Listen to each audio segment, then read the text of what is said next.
Hi everyone, my name is Lindsay Bastian and I am a third year environmental engineering and global health student here at Arizona State University. And for the past 6 or 7 months, I have been studying HIV, and it's really sparked a passion within me for HIV prevention and sexual health education. So, for the next 5 to 7 minutes, I'll be giving a brief presentation on HIV prevention. So if you have any questions, feel free to unmute yourself and interject and ask, or you can type your question in the chat and I'll get to it after this presentation is over. But yeah, I just wanted to thank you all for being here with me tonight and spending your time to learn about HIV prevention. I want to make sure that this is a safe space for everybody and that everybody feels comfortable in this conversation. So I just want you all to know that anything that is shared will remain confidential with me, and I'm really looking forward to this discussion with all of us.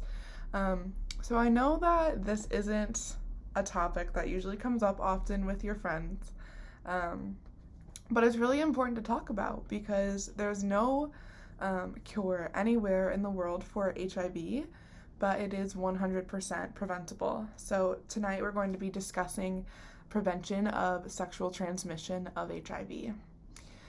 So to protect yourselves and your loved ones from HIV, we like to say that you can choose an A, B, C, or P. So does anybody know what A stands for? Yeah, A stands for abstinence. So from an HIV perspective, abstinence means no unprotected penetrative sex. So then you might think, well, what's penetrative sex? Penetrative sex is oral, vaginal, or anal sex. But I just like to point out there are other activities that you can show affection to your partner, such as hugging or kissing or words of affirmation. So we can choose an A, B, C, or P to protect ourselves and our loved ones from HIV. So now that we know A stands for abstinence, we can go to B. Does anybody know what B stands for? B actually stands for be faithful. So there are two components to being in a faithful relationship. The first would be being mutually committed to each other. And this can apply to monogamous or polyamorous relationships. So as long as all partners are involved, all partners involved are mutually committed to one another, and they all are HIV negative, then HIV can't get into their bubble. So as long as you and your partner are mutually committed and you know your status and your partner's status as HIV negative, then this is safe in terms of HIV prevention. So we can choose an A, B, C, or P to protect ourselves and our loved ones from HIV. Now that we know abstinence and be faithful, we can go to C. Does anybody know what C stands for? Yeah, C stands for condoms. So does anybody know what material of condoms protects against HIV? Yep, so latex or polyurethane condoms are some materials that protect against HIV.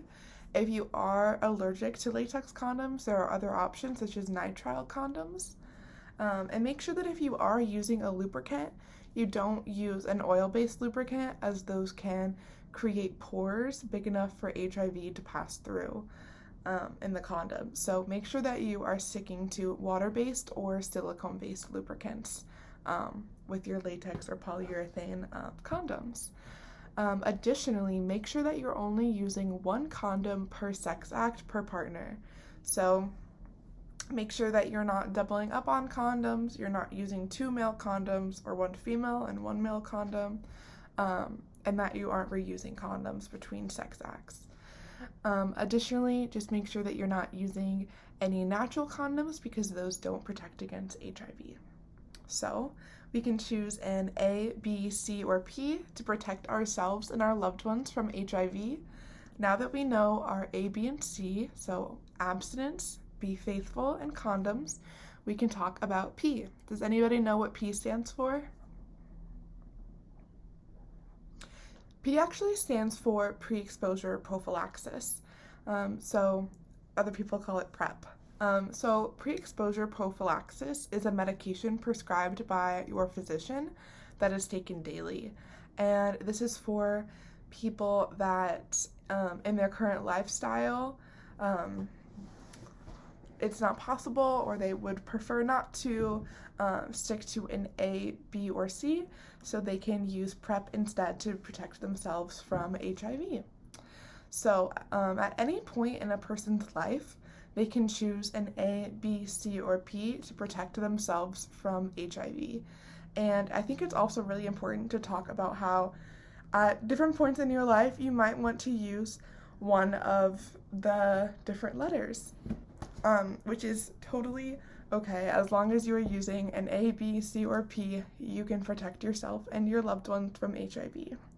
So thank you all for spending your night listening to this talk about HIV prevention, and I hope that you all can share this information with your family and friends so that you too can protect yourself and your loved ones from HIV. Thank you.